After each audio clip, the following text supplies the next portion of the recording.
Hello, ladies and gentlemen. It's your man here, Richard Picardo, or known to the natives, Richard Picard. Just having a game of Grand Theft Auto Vice City, the definitive edition. Takes me back to 2002 when I was at college and I had a PS2, and I was playing games like Devil May Cry and Final Fantasy X, and all of a sudden this came out and it was like the big thing at the time, with a great soundtrack and everything else. Massive nostalgia trip this.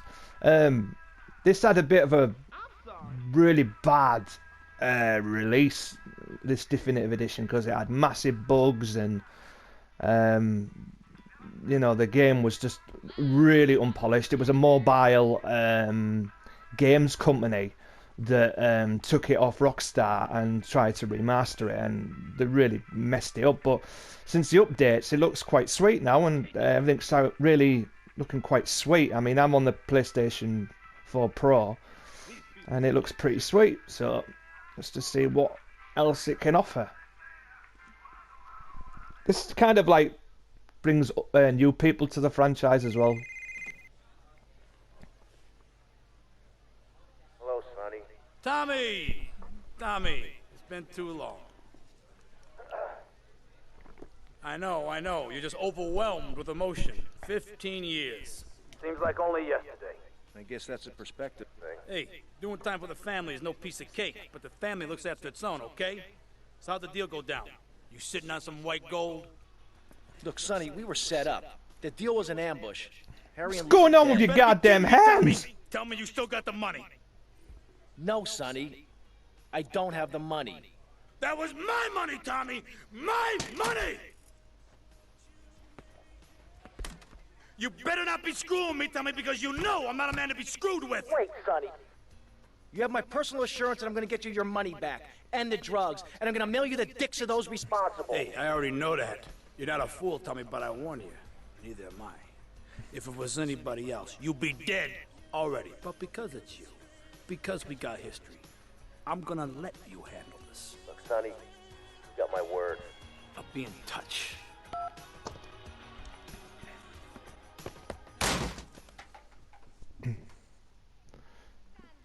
See, the graphics are more polished, but I don't know if you've noticed, but like there's a lot of like, where's the, like, you know, the really haziness and the color blur and all that. They've taken that away, and I think that kind of added to the atmosphere a little bit, which is a bit unfortunate.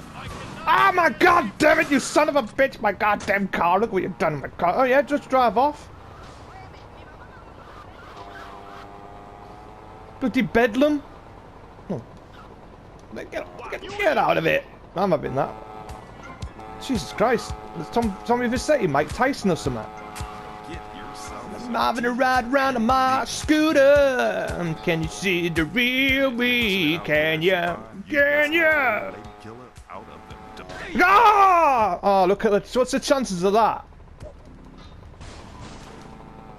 Hey, bloody policemen are good! It's good to be back in Vice City. All nice and clean and polished and looking good, man. Looking good. So yeah, I mean, yeah, it's a massive nostalgia trip. Graphics are really quite polished, actually. Quite nice.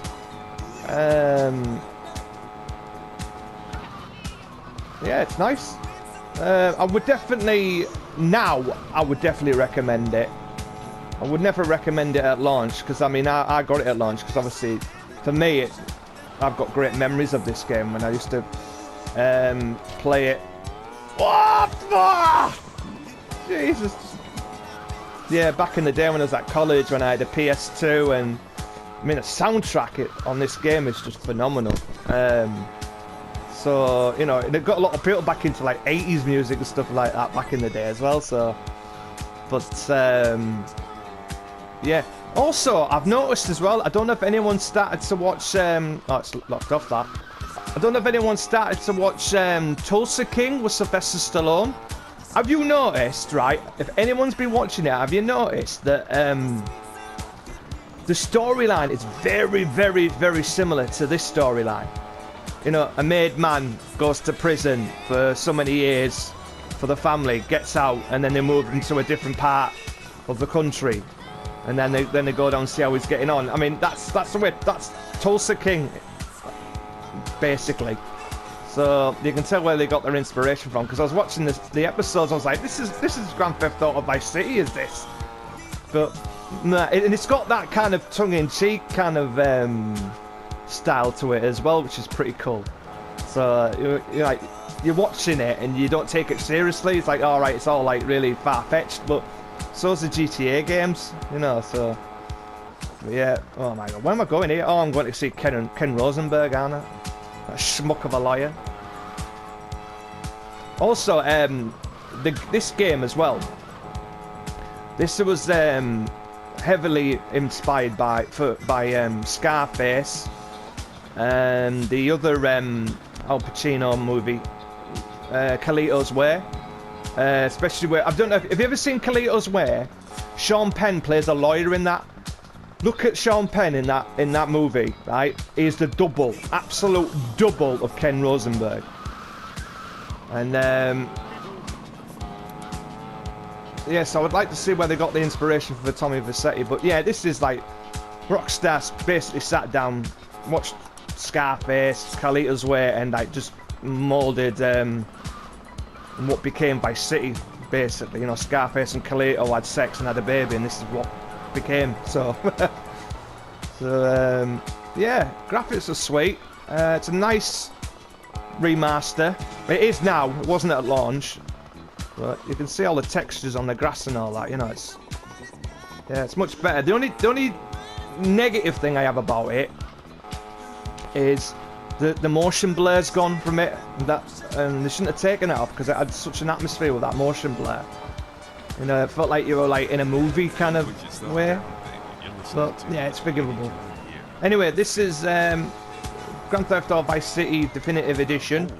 You can get it as a package, all three GTA games, GTA 3, Vice City, San Andreas all together, or you can get them separately. But if you want a nostalgia trip and you want to return back to the glorious days of the PS2 era, then it's definitely worth getting. And it's definitely been polished, and it definitely looks quite sweet. So, and it's got all the original soundtracks as well. None of it's been like taken off because of outdated copyright issues and stuff. So it's all there and it's all great. So yeah, that's Vice City for you. Now I'm gonna go and murder someone because I can't do it in real life. Bye. Oh.